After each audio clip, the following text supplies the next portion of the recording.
안녕하세요. 소신투자입니다. 네, 오랜만에 뵙겠습니다. 오늘은 제가 오랜만에 기업 소개를 한번 해보려고 영상을 찍게 되었습니다. 최근에는 제가 커뮤니티가 열려서 가끔씩 거기에 글을 쓰고는 있는데 여러분들과 많이 좀 소통을 못했네요. 네, 죄송스럽게 생각하고, 어, 시장이 조금 반등을 하고 있어서 올해는 그래도 정말 이제 좀 싼 구간에 있잖아요. 그래서 올해는 좀 시장이 좋았으면 좋겠다라고 생각은 하고 있는데 쉽지는 않을 것 같습니다. 그래서 좀 기업을 열심히 찾고 있고, 지난번에 말씀드렸다시피 이제 저는 지금은 역시 중국 쪽이 가장 그 OECD 경기 선행 지수도 가장 빠른 상황이고, 가장 바닥에 있는 상황이고, 그래서 반등이 가장 빠를 거고, 최근에 이제 이창용 우리 어, 한국은행 총재께서도 우리나라의 경제가 하반기에 좀 좋지 않겠냐. 그리고 이제 중국이 이제 리오프닝 하면서 그런 류의 내용을 말씀을 해 주셔서 중국 쪽에 좀 노출도가 있는 기업들이 그래도 지금은 가장 좀 빠르게 반등하지 않을까. 그렇게 생각을 해보고 있습니다.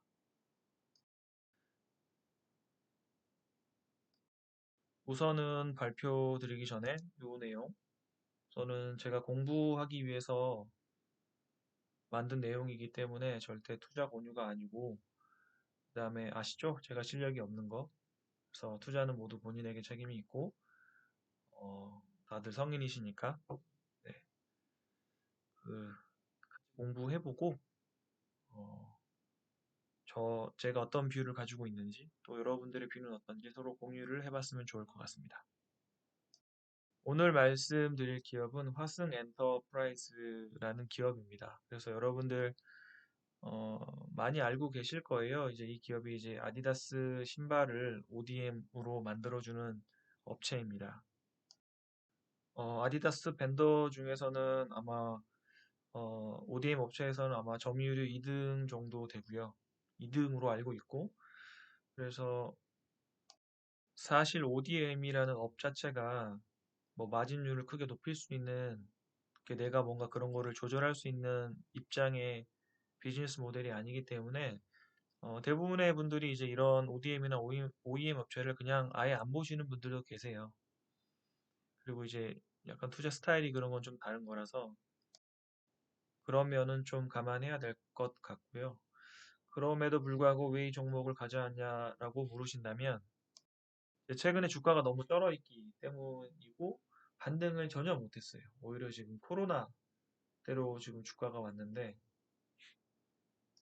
뒤에 이제 뭐 맨 마지막에 정리할 때 투자 아이디어에 대해서 말씀드릴 거지만 주가가 이제 다른 이게 이제 우리나라로 보면 이제 피어가 뭐 사실 백산을 많이 얘기를 하거든요. 백산은 이제 신발을 ODM 해서 제조하는 업체는 아니고 이제 신발 쪽으로 이제 합성 피혁을 납품하는 업체인데요. 이제 나이키는 아디다스 양쪽으로 모두 납품하는 것으로 알고 있고 이제 신발 쪽으로 같이 엮이니까 이제 백산을 많이 피어로 보고 그 다음에 이제 뭐 ODM이면 우류 ODM도 있으니까 뭐 영원무역이나 뭐 한세실업이나 JS 코퍼레이션이나 뭐 이런 걸 볼 수 있는데 근데 사실 뭐 신발이 아니니까 그러니까 우류랑 신발이랑 또 약간 조금 달라요.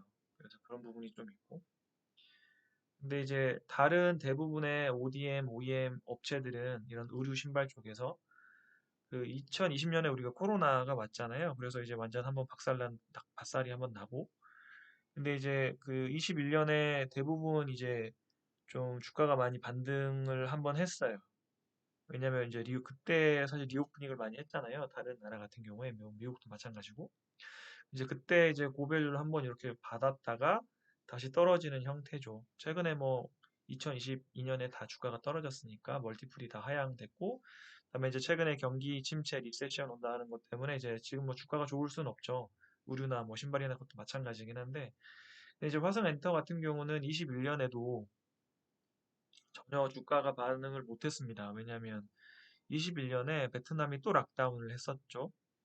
그 다른 동남아시아와에서 이제 비교해보면 베트남이 가장 심했는데 이제 그쪽의 공장이 화승엔터가 비중이 제일 크거든요. 그래서 이제 그것 때문에 전혀 그 실적이 굉장히 21년이 더 안 좋았어요. 그래서 전혀 반등을 전혀 못했고 그것 때문에 이제 그 모멘텀이 완전히 안 좋으니까 주가가 지금 요 코로나 때 살짝 올라갔다가 아예 그냥 1년에서도 계속 하락하고 22년에 더 하락하고 약간 이런 추세였습니다. 그럼 이제 다른 ODM 대비 뭐가 좋냐? 이제 기저가 낮다는 게 사실은 가장 커요. 그리고 이제 올해 EPS 상승은 거의 확정일 거라 보고 있고요. 그다음에 이제 사실 뒤에 제가 이제 그 재무 쪽도 보겠지만 매출은 2년에도 많이 상승했거든요. 여러 가지 이슈가 있었는데 근데 이제 OPM 마진율이 좀 안 좋아지면서 영업이익을 회복을 못했어요. 그래서 올해 이제 실적은 근데 지금 또 중국이 위드 코로나를 하면서 조금 올해 1분기도 안 좋을 수 있는데 여튼 2분기, 3분기, 4분기는 굉장히 좋을 거라고 생각을 하고 있습니다. 그럼 이제 기업에 대해서 간략하게 좀 살펴볼게요. 빠르게.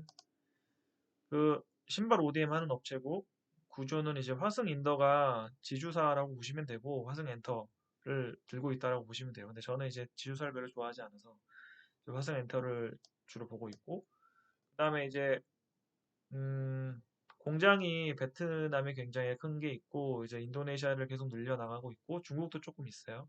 우리나라도 있고. 그래서 지금 메인은 이제 베트남이라 보시면 되고, 인도네시아를 많이 공장을 증설하면서 늘려나가고 있습니다. 뭐, 베트남, 뭐, 화승비나 화승 인도네시아, 뭐, 이런 내용이 있고.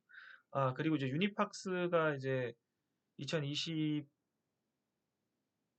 2020년이었나? 2020년에 아마 이게 인수를 했는데, 모자를 만드는 회사고, 요 회사 같은 경우는 이제 나이키 쪽으로도 이제 조금 얘네들이 그 납품을 하기 시작했어요. 그래서 이제 그 모자 쪽이랑 의류 쪽을 위해서 확장을 하고 있거든요. 그건 제가 뒤에 말씀드릴게요. 이거 유니박스를 이제 인수를 했습니다.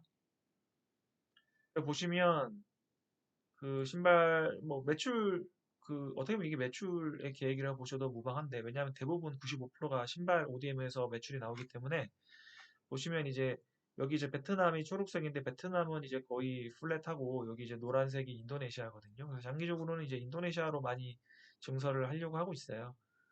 네, 그렇게 보시면 되고 중국은 인건비가 이제 이미 많이 비싸졌기 때문에 쉽지 않을 거고 그래서 이제 그러면 이제 화성 엔터프라이즈가 어떻게 성장을 하려고 하느냐 이게 사실 중요하지 않습니까? 주식은 미래이기 때문에 그래서 이제 보시면 이제 수평과 수직을 이렇게 자기들 이게 이제 그 IR 자료에서 가져온 건데 수직 계열화를 하고 수평 확장도 하겠다 이렇게 생각을 하고 있어요.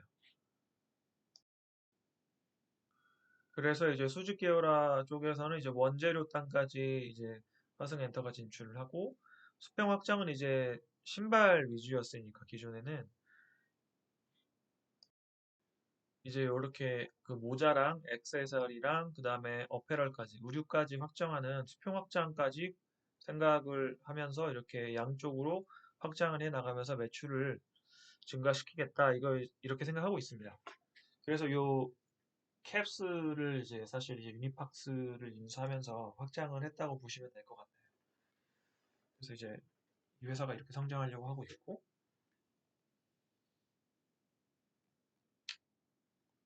그래서 이제 2019년에 인수했었네요. 유니팩스를 인수를 했고 그 유니팩스가 그래도 이제 턴어라운드를 했는데 이제 최근에 좀 안 좋았다가 다시 좀 좋아지는 이제 흐름으로 가고 있어요. 그리고 이제 그 얘네들이 가려고 하는 목표가 사실 이 부분이 중요할 것 같아요. 이렇게 메가 브랜드라고 여기는 나와 있는데 이게 쉽게 얘기하면 지금 이제 아디다스나 나이키도 그 자기들 이제 납품하는 ODM 업체를 조금 굉장히 다변화하기보다는 좀 전문성을 높여서 좀 음, 좀 여기도 내용이 나와 있지만 뭐 Tier 1 Responsive ODM이라고 해서 조금 실력 있는 이런 것들을 많이 키워 나가서 얘네들이랑 조금 더 협력을 좀 더 강화해가지고 좀 그 자기들 브랜드를 이끌어 나가려고 하는 흐름이 있어요. 그래서 이제 그 예제가 여기 보면 이제 나이키의 뭐 아폴로라는 사례가 있는데 나이키도 요 브랜드를 굉장히 그 스트레지한 파트너십을 통해서 좀 많이 키워줬고 그래서 얘네들이 이제 이런 것들을 다 인수를 해가지고 얘네들의 납품을 한 이런 구조로 바뀌었거든요.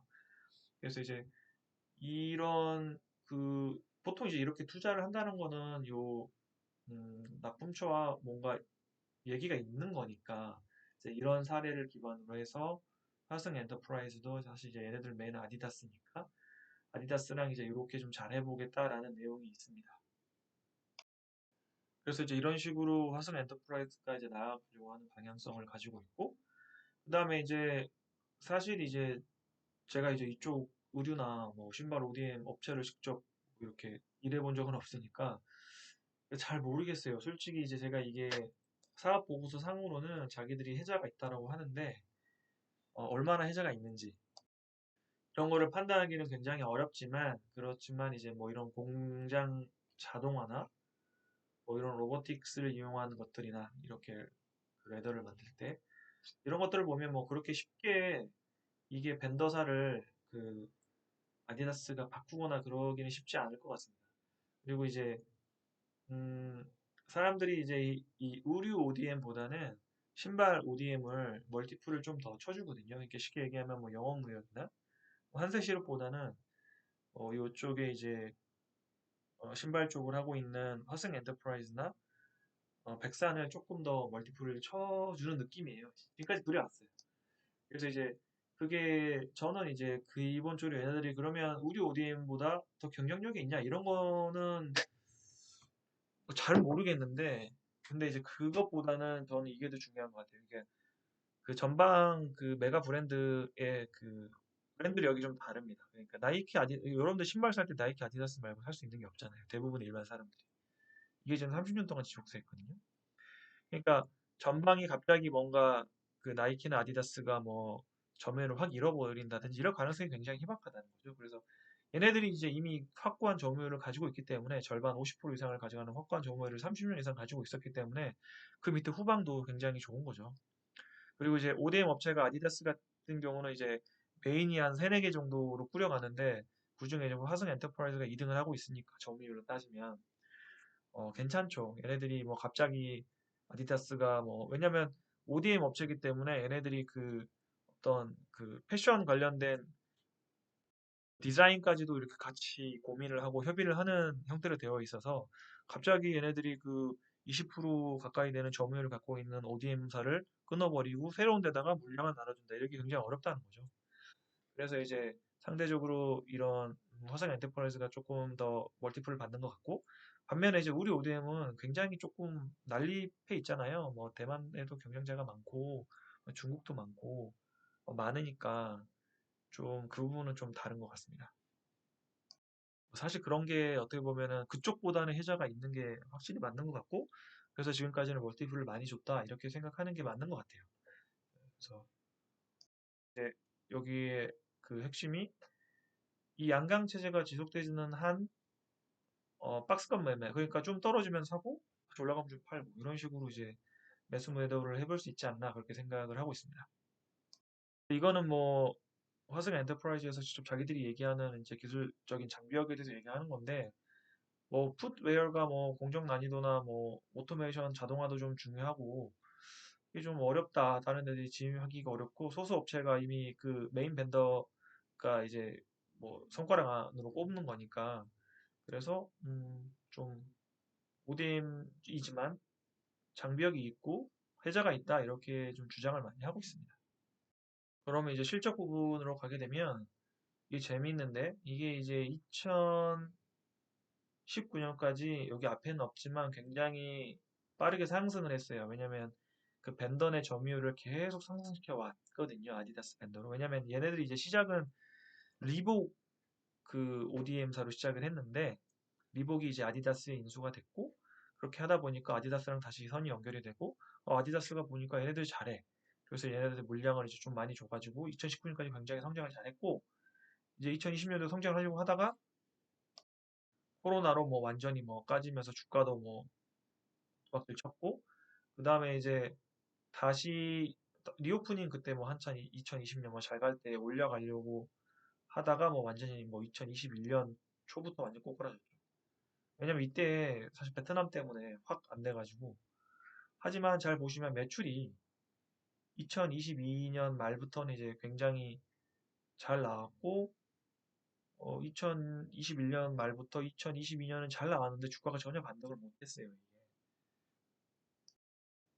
그래서 만약에 이제 아까 제가 앞서 말씀드린 그 멀티플이 유효하다면 다른 ODM보다는 전혀 주가 반등을 전혀 못해가지고 좀 업사이드가 있다. 이게 만약 반등을 한다면 얘네들이 좀 방향성이 속도가 좀 더 가파를 수가 있다. 이렇게 생각할 수 있는 거죠. 그리고 이제 매출이 보시면 굉장히 많이 상승했거든요. 물론 이제 이거는 뭐 유니펙스나 이런 이슈도 있겠지만 영업이익도 기저가 2022년이 워낙 낮아가지고 베트남 락다운 때문에 23년에 좀 많이 증가할 거예요. 그래서 이제 그런 모멘텀이 좀 남아있지 않나 이렇게 생각을 하고 있습니다.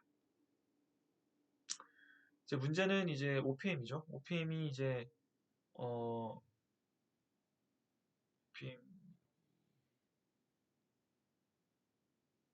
OPM을 제가 따로 여기 발라놓질 않았는데 여튼 이거를 보면 이제 그 판매 관리비가 계속 증가를 했고 여기 굉장히 높잖아요. 그래서 그 판매 관리 비율은 뭐 그렇게 높진 않아. 이게 좀 너무 그 오도가 좀 낮아서 그런데 여기 보면 이제 매출 원가 쪽에서 여기 이게 뭐 몇 퍼센트 차이 안 나는 것 같지만 얘네들이 2019년에 한 OPM이 한 7% 정도까지 나왔었는데 이게 이제 GPM이 이렇게 낮아지면서 좀 잘 나왔었는데 지금 최근 GPM 보면 GPM이 굉장히 그 얘네 이제 매출 원가율이니까 매출 원가율의 반대가 GPM이니까 GPM이 굉장히 올라갔거든요. GPM이 좀 떨어졌거든요. 이게 매출 원가가 올라간 거죠. 그래서 원가율이 안 좋아져가지고 이게 지금 몇 프로 안 되는 것 같아도 이게 한 4% 이상 차이가 나는 거니까 여기서 그냥 바로 직격탄으로 OPM이 4% 깎이는 거거든요. 이게 워낙 ODM사가 다 그래요. ODM이나 OEM이 마진율이 낮기 때문에 사실 이래서 사실 높은 모티프를 주기는 어려운 게 사실은 맞아요. 그래서 이제 이게 이제 얼마나 23년에 회복하느냐 이게 굉장히 관건입니다. 그래서 이제 현금 흐름도 사실 이게 사실 이런 거 보면 장기 투자할 만한 기업은 아니죠. 왜냐면 OPM뿐만 아니라 캐펙스도 많아가지고 프리 캐시 플로우가 안 좋아요. 그러니까 뭐 아시죠? 캐피 그 캐피탈 익스펜디처라고 해서 이제 쉽게 얘기하면 투자 계속 투자를 해야 되는 거예요. 공장 증설을 계속 해야 되는 거죠. 공장 증설을 계속 해야지 업이 유지가 되고 그리고 이제 어, 내가 돈을 영업이익을 많이 벌더라도 영업 현금 흐름이 좋더라도 증설을 많이 해야 된다는 거는 이제 내가 이 업을 유지하기 위한 비용이 계속 들어간다는 거니까 실제 주주에게 남는 그 캐시플로우가 별로 좋지는 않은 업인 건 맞아요. 근데 이거는 사실 계속 이제 그 이쪽이 매출단이 상승해왔기 때문에 그랬던 거고 사실 매출 상승이 훨씬 더 큰 폭으로 일어나면 좀 괜찮긴 한데 여튼 계속 투자는 많이 했으니까 이번에 이제 매출은 굉장히 많이 올랐잖아요, 작년에. 그래서 그걸로 기반으로 해서 OPM이 올라가면서 영업이익을 굉장히 많이 내야 되는 타이밍이에요, 사실 23년이. 그래서 이제 그게 잘 돼야지 이제 캐시플로우가 또 플러스로 돌아가겠죠. 그래서 그런 거를 좀 유심히 좀 체크는 해야 되고, 어, 그 얘기고, 그 다음에 이제 그 재무 상태표를 보면 매출이 계속 증가하니까 뭐 운전자본은 계속 증가하고 있고 이제 부채비율이 좀 높아지는 게 좀 문제긴 합니다. 그래서 이제 근데 오디엠 웹사가 일반적으로 부채비율이 좀 높아요. 그래서 이제 이런 거를 좀 계속 봐야 되고 23년 영업이익이 확실히 잘 나올 거기 때문에 이런 부분을 계속 팔로우업을 하면 되지 않을까 싶습니다. 그래서 이제 이거를 다 요약을 해보면 투자 아이디어는 뭐냐? 23년에 매출, 영업이익 성장률이 높은 유일한 ODM 기업이다. 이렇게 보시면 됩니다. 피어, 뭐 백산, 구리 ODM들 대부분 보시면 23년이나 24년 다 플랫이거나 조금 하락하는 걸 예상을 하고 있어요. 디프레션 저기 뭐야 디프레션이 오기 때문에 우리 그 리세션이 오기 때문에 그런 것들이 좀 문제가 있고 음, 사실 그건 기저가 낮아서인 것도 있는데 이제 매출이 계속 증가하고 있기 때문에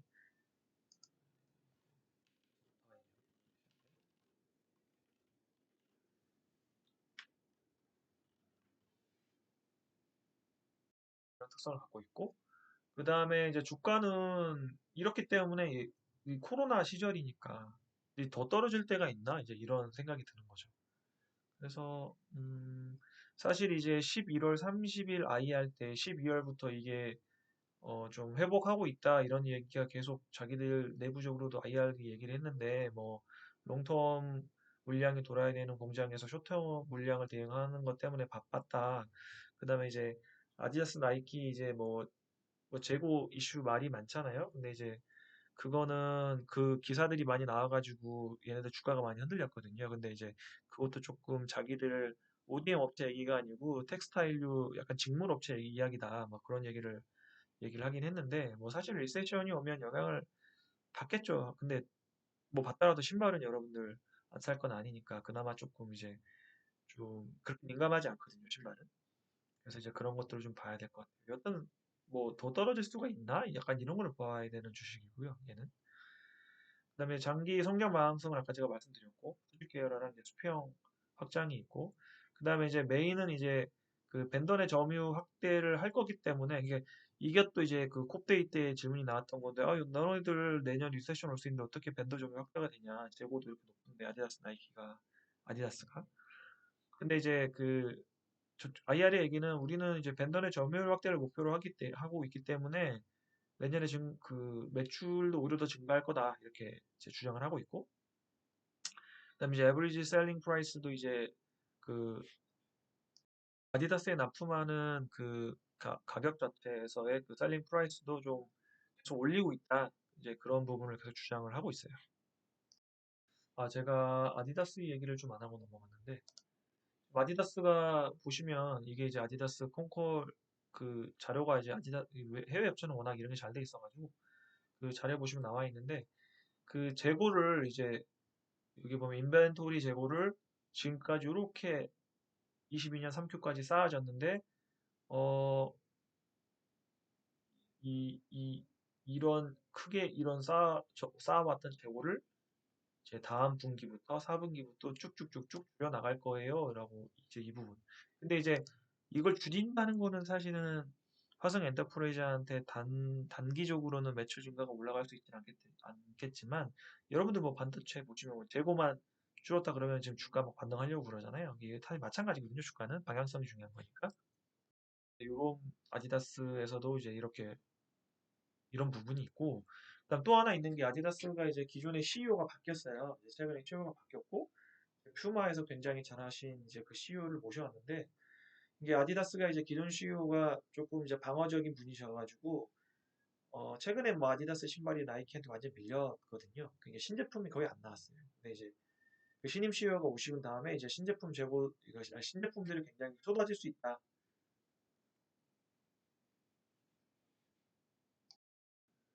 이제 그렇게 보시는 분들이 많아가지고, 이제 아디다스의 재고를 계속 좀 따라가면서 봐야 될 것 같고 그 다음에 그 신임 CEO가 어떻게 아디다스를 잘 이끌어서 신제품들이 많이 나오는지 이런 것들도 좀 관전 포인트가 될 것 같습니다.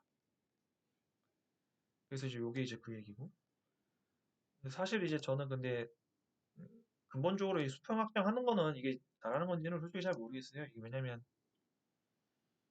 그 뭐 내가 사장이면 모르겠는데 투자자 입장으로는 사실 ROE가 높은 자산으로 계속 재배치하는 게 좋은데 사실 신발 대비 우류가 이게 모르겠어요. 이게 ROE가 더 높은 자산인지는 잘 모르겠어서 왜 이거를 수평 확장보다는 그냥 수직 확장이나 잘하는 게 더 낫지 않나 싶기도 하고 잘 모르겠어요. 이 부분은 여튼 근데 저는 이거를 이제 뭐 장기 보유를 기반으로 한 아이디어를 가져온 건 아니기 때문에 또 뭐 박스권 매매니까 그런 거 잘 보시면 될 것 같고 그다음에 뭐 아디다스 재고나 그다음에 또 중국 리오프닝 이슈가 또 있죠. 이게 꼭 뭐 빠지는 건 또 아니에요. 왜냐면 아디다스 매출 추이를 보면 이게 2020년에 대부분 이제 여기 보면 매출이 19년 대비 많이 10% 이상 거의 평균 15% 빠졌거든요. 근데 2020년에 여기 보면 아시아랑 이제 그레이터 차이나라고 되어 있는데 얘네들 하나 5% 성장하고 나머지 다 20%막 15%, 막 40% 이렇게 성장했거든요. 그리고 올해 3분기까지도 다 증가했죠. 근데 아시아만 유독 못 갔습니다. 나이키도 거의 마찬가지거든요. 특히 차이나에서 못 갔죠. 이게 차이나가 이게 봉쇄를 계속 했기 때문이거든요. 그래서 지금 그 FNF도 안 좋잖아요. 그래서 사실 이거는 이제 지나가는 얘기인데 저는 FNF도 굉장히 좋게 보고 있거든요. 그래서 그쪽에 매장 수가 500개에서 850개로 작년에 늘었는데 그거 좀 전혀 그거를 빚을 못 본 상태에서도 매출이 이렇게 늘어났는데 사람들을 굉장히 안 좋게 보더라고요. 저는 그게 좋은 것 같은데 여튼 아디다스도 마찬가지 이슈가 있었고 뭐 이거는 뭐 불매 운동 때문이라는 말도 있는데 지금 중국 뭐 지인들 얘기 들어보면 그건 아닌 것 같고요. 이제 그 얘기는 쏙 들어갔고 이게 이제 올라가겠죠. 그러면 이제 신발 쪽에서도 조금 리오프닝 효과를 보지 않겠나 그렇게 생각하고 있습니다. 왜냐하면 이 시장이 그렇게 작은 시장이 아니기 때문에 여기 보면 그레이터 차이나가 이때 보면 이때 빠져서 그렇지 역성장해서 그렇지 이게 보시면 굉장히 큰 시장이거든요. 그래서 이제 이것도 어떻게 보면 중국 리오프닝에 끼려면 껴넣을 수 있다 이렇게 보시면 될 것 같고 리스크는 뭐 리세션이죠. 뭐 이게 리세션이 얼마나 크게 올지 모르기 때문에 이쪽으로 돈이 안 들어올 수도 있고 그다음에 이제 의류 ODM 대비 멀티플이 더 높은데 유지될라나 저는 뭐 이거는 유지되는 게 맞는 것 같고 그다음에 프리캐치 플로우가 안 좋기 때문에 뭐 굉장히 장기적으로 들고 가야 되느냐 아니면 이게 매출 성장이 굉장히 급격하게 늘어나면 오히려 이거를 다시 좋게 만들 수는 있거든요. 이런 거 좀 봐야 될 것 같고 그리고 나이키한테 너무 신발이 밀리니까 신제품을 좀 잘 내서 잘 따라가야 된다. 그리고 이제 10이 있거든요. 1,500억 10이 있는데 지금 시총에다가 10이 이거 고려해서 그 보셔야 되고요. 1,500 시총 더 플러스 해야 되고 그다음에 이제 전환가는 지금 이 NH투자증권이었나? 뭐 투자 뭐 조합이었나? 뭐 거기서 이거 2020년에 이제 그 2019년까지 굉장히 발전을 잘했다 그랬잖아요. 그래서 그 성장성을 보고 투자한 것 같은데 완전 물렸죠. 뭐 여기 17,500원 전환가에 완전 물리셨습니다. 지금 주가가 얼마죠? 뭐 만 원도 안 되는 주가인데 뭐 완전 물리셨고요. 네, 현재 지금 상황은 이렇습니다. 그래서 이제 저는 이제 제가 그냥 단순 분석이니까 여러분들 한번 보시고 어, 뭐 박스권 매매로 지금 더 떨어질 때가 있나 이런 거 한번 고민해 보시면서 약간 이런 게 있는 것 같아요. 투자를 할 때 내가 막상 이제 하려고 하는데 한번 상방향으로 생각하거든요. 이게 얼마나 이게 30% 올라갈까, 50% 올라갈까 이렇게 고민을 많이 하는데 여러분도 얼마나 떨어질 수 있을까 이걸 많이 보시는 것도 굉장히 중요합니다. 그래서 그런 거 고민해 보시고 한번 또 보시면 좋지 않을까 생각하고 있습니다. 예, 그럼 오늘 여기까지 하겠습니다. 올해 돈 많이 버시길 기원 드리겠습니다. 네, 감사합니다. 구독과 좋아요도 부탁드리겠습니다. 감사합니다.